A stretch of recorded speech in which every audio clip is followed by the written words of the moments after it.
આજે આપણે બાઇબલના એક એવા પાત્ર વિશે વાત કરવાના છીએ જે સાચું કહું તો ખૂબ જ રહસ્યમય છે, જેનું વર્ણન એટલું અદ્ભુત અને શક્તિશાળી છે કે આપણી કલ્પના બહાર છે. હા, આપણે વાત કરીશું રેવિલેશનના પુસ્તકમાં અધ્યાય 10માં આવતા શક્તિશાળી દેવદૂત વિશે. બરાબર. આપણી પાસે જે સ્રોતો છે તે આ પાત્રનું એટલું ઊંડાણપૂર્વક વિશ્લેષણ કરે છે જાણે કોઈ જાસૂસી કેસ સોલ્વ કરી રહ્યા હોય.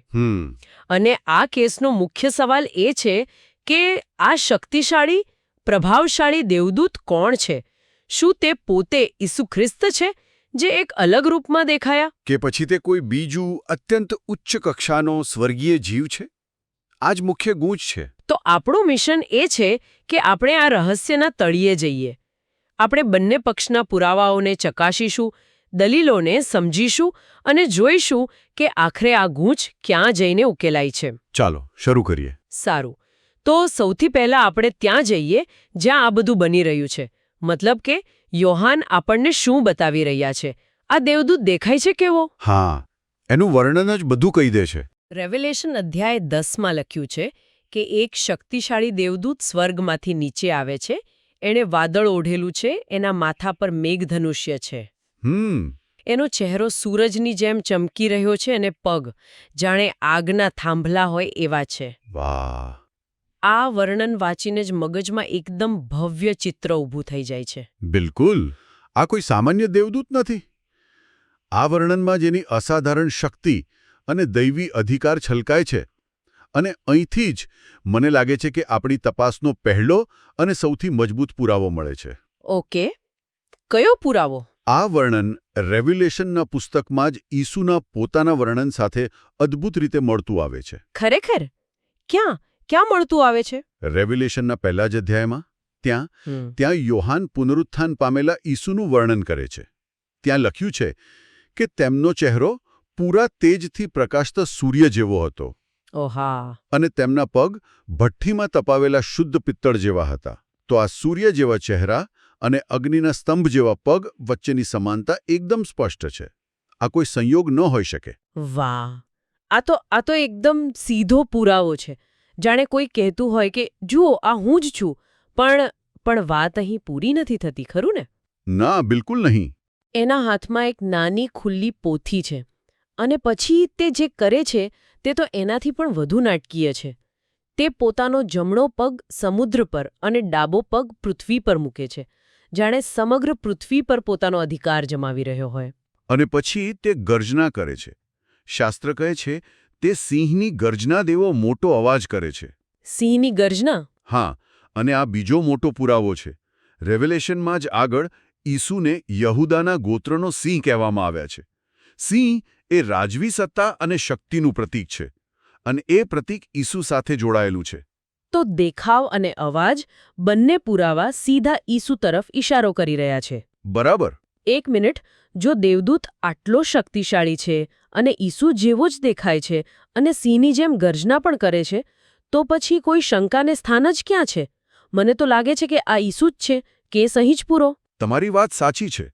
પ્રથમ નજરે એવું જ લાગે છે. પુરાવા ખૂબ જ મજબૂત છે. પણ જ્યારે આપણે શાસ્ત્રના શબ્દો અને ઘટનાક્રમ પર વધુ ઊંડાણપૂર્વક ધ્યાન આપીએ ત્યારે કેટલીક મુશ્કેલીઓ ઊભી થાય છે જે આપણને ફરીથી વિચારવા મજબૂર કરે છે. ઓકે. પણ એના પર આવીએ એ પહેલાં પેલી નાની પોથીવાળી ઘટનાને સમજવી જરૂરી છે. હા, એ તો હું ભૂલી જ ગઈ. દેવદૂતના હાથમાં એક ખુલ્લી પોથી છે. પછી શું થાય છે? યોહાનને સ્વર્ગમાંથી એક અવાજ સંભળાય છે જે તેને કહે છે કે જા અને દેવદૂતના હાથમાંથી પેલી પોથી લઈ લે. યોહાન જાય છે અને દેવદૂત તેને કહે છે, લઈને ખાઈ જા. તે તારા પેટમાં કડવી લાગશે પણ તારા મોંમાં મધ જેવી મીઠી લાગશે. પોથી ખાવાની? આ તો બહુ વિચિત્ર વાત છે. એનો અર્થ શું થાય? આ એક ખૂબ જ ઊંડું પ્રતીક છે. પોથીમાં ઈશ્વરના વચનો અને ભવિષ્યવાણી છે. એ વચનોને પ્રાપ્ત કરવા, એ જ્ઞાનને આત્મસાત કરવું, એ અનુભવ, એ મધ જેવો મીઠો છે. સારું. પણ એ સંદેશ જેમાં ઘણીવાર આવનારા ન્યાય અને લોકોને પસ્તાવો કરવા માટેની ચેતવણી હોય છે, તેને દુનિયા સમક્ષ જાહેર કરવાનું કામ ખૂબ જ કડવું અને મુશ્કેલ હોય છે. કોઈ સામાજિક કાર્યકરને સત્ય બોલવામાં આનંદ આવે એ મીઠાશ થઈ. બરાબર. પણ જ્યારે સમાજ તે સત્યનો વિરોધ કરે અને તેને નકારે ત્યારે તેને પીડા થાય છે. એ કડવાશ થઈ. બરાબર, એ જ વાત છે. આ ઘટના દ્વારા યોહાનને તેના ભવિષ્યવાણીના કાર્ય માટે ફરીથી તૈયાર કરવામાં આવી રહ્યો છે. પોથી ખાધા પછી તેને કહેવામાં આવે છે કે તારે ફરીથી ઘણા લોકો, દેશો, ભાષાઓ અને રાજાઓ વિશે ભવિષ્યવાણી કરવી પડશે. એટલે આ તેના મિશનની પુનઃપુષ્ટિ છે. હા, દેવદૂત અહીં માત્ર દેખાડો કરવા નથી આવ્યો, પણ યોહાનને તેનો આગળનો માર્ગ બતાવવા આવ્યો છે. સારું. તો હવે આપણે મુખ્ય પ્રશ્ન પર પાછા આવીએ. આપણે ઈશુ હોવાના પક્ષમાં બે મજબૂત પુરાવા જોયા, દેખાવ અને સિંહની ગર્જના. શું કોઈ ત્રીજો, એનાથી પણ મજબૂત પુરાવો છે? હા, અને આ કદાચ સૌથી નિર્ણાયક દલીલ છે. આ ઘટના પછી તરત જ રેવલેશન 11:3માં એક અવાજ કહે છે, હું મારા 2 સાક્ષીઓને અધિકાર આપીશ અને તેઓ ભવિષ્યવાણી કરશે. અહીં ધ્યાન આપવા જેવો શબ્દ છે મારા સાક્ષીઓ. આ શબ્દો કોણ બોલી શકે? દેખીતી રીતે ફક્ત ભગવાન અથવા ઈશુ જ. કોઈ સામાન્ય દેવદૂત તો એવો દાવો ન કરી શકે કે સાક્ષીઓ તેના છે. બરાબર. અને ઘણા વિદ્વાનો માને છે કે આ શબ્દો એ જ શક્તિશાળી દેવદૂત બોલી રહ્યો છે. જો આ સાચું હોય તો પછી કોઈ શંકા જ નથી રહેતી કે આ દેવદૂત ઈશુ જ છે. કારણ કે માત્ર ઈશ્વર જ આવી દૈવી સત્તાનો દાવો કરી શકે છે. બિલકુલ. આ 3 પુરાવાઓ ભેગા મળીને એક ખૂબ જ મજબૂત કેસ બનાવે છે. ઓકે, તો કેસ લગભગ નક્કી જ લાગે છે.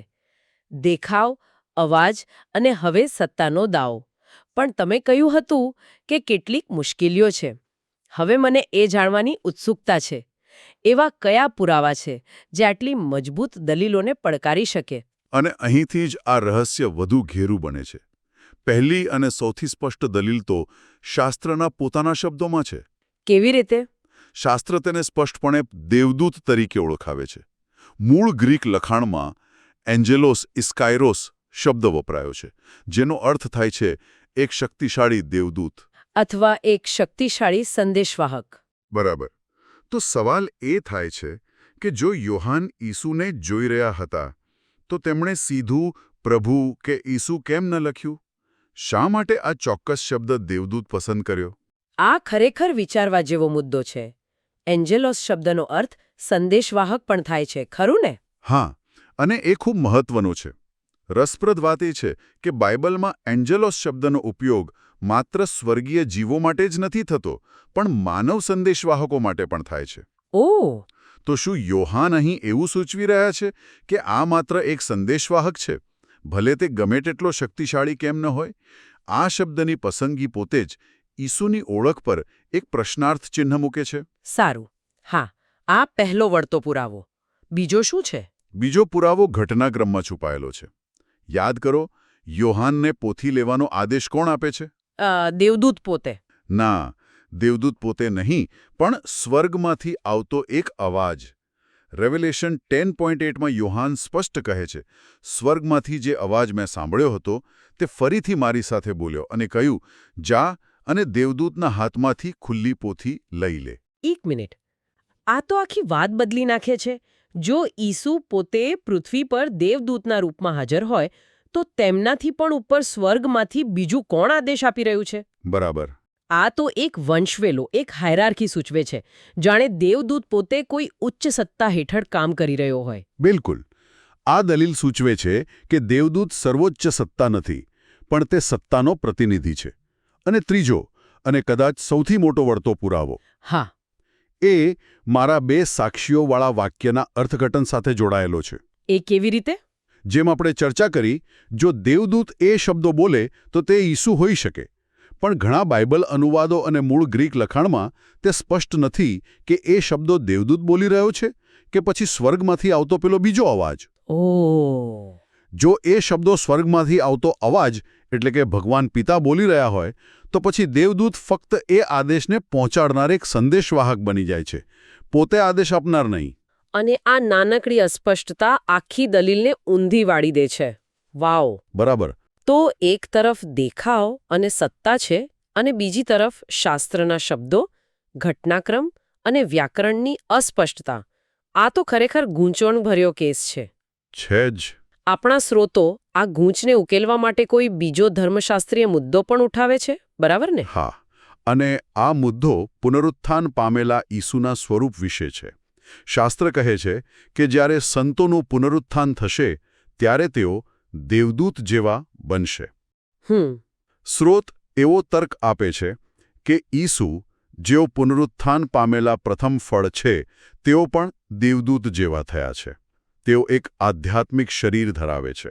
આ તો ખૂબ જ જટિલ અને અમૂર્ત ખ્યાલ છે. દેવદૂત જેવા હોવાનો અર્થ શું દેવદૂત હોવું એવો થાય? ના, અને આ તફાવત સમજવો ખૂબ જ જરૂરી છે. દેવદૂત જેવું હોવું અને દેવદૂત હોવું એ બે અલગ બાબતો છે. તો એને કેવી રીતે સમજી શકાય? સ્રોત આને સમજાવવા માટે એક ખૂબ જ સુંદર ઉપમા આપે છે, જે આ ખ્યાલને સરળ બનાવી શકે છે. કઈ ઉપમા? આને આ રીતે વિચારો. એક રાજા જ્યારે સામાન્ય નાગરિકના વેશમાં પોતાના રાજ્યમાં ફરે ત્યારે તે નાગરિક જેવો દેખાય છે, તે નાગરિકોની જેમ વર્તે છે, પણ શું તે નાગરિક બની જાય છે? ના, બિલકુલ નહીં. તે અંદરથી તો રાજા જ છે, ભલે તેણે બહારથી એક અલગ રૂપ ધારણ કર્યું હોય. તેની ઓળખ, તેની સત્તા તો એ જ રહે છે. બરાબર. એ જ રીતે સ્રોત સૂચવે છે કે ઈસુ, જેઓ ભગવાન છે, તેઓ સંદેશ પહોંચાડવાના કાર્ય માટે દેવદૂત જેવું રૂપ ધારણ કરી શકે છે, પરંતુ તેનાથી તેમની મૂળભૂત ઓળખ બદલાઈ જતી નથી. એટલે કે તેઓ દેવદૂત નથી બની જતા. બિલકુલ.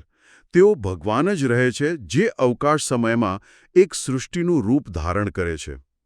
આ દૃષ્ટિકોણ બંને પક્ષની દલીલોને એક સાથે સાંકળવાનો પ્રયાસ કરે છે. તો આખી તપાસ પછી આપણે ક્યાં પહોંચ્યા?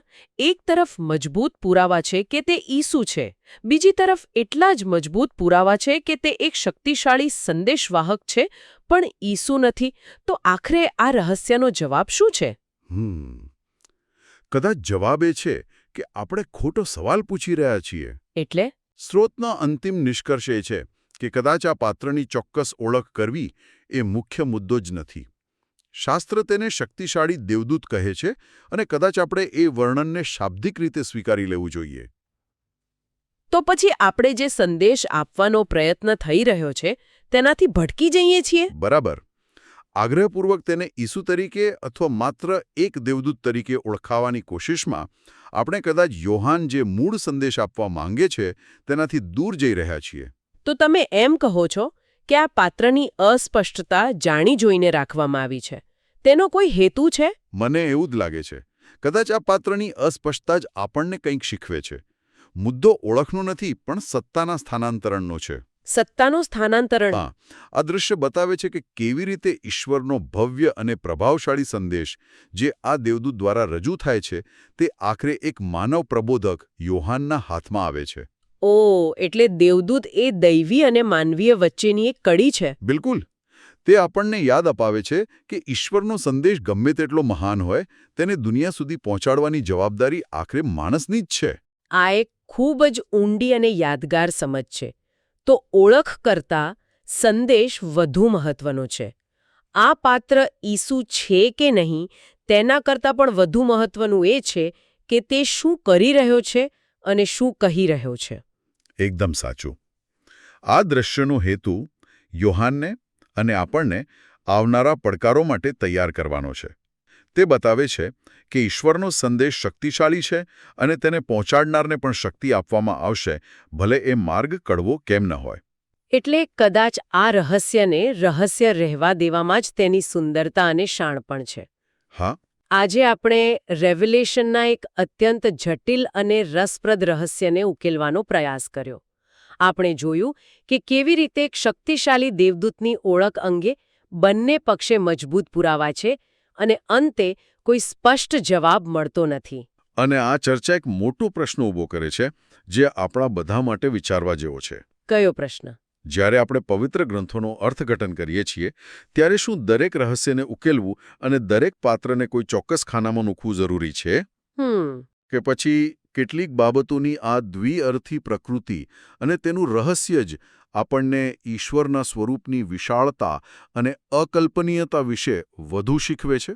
કદાચ કેટલાક જવાબો શોધવા માટે નથી, પણ આપણી સમજની સીમાઓને વિસ્તારવા માટે છે. બરાબર. વિચારવા જેવો પ્રશ્ન છે.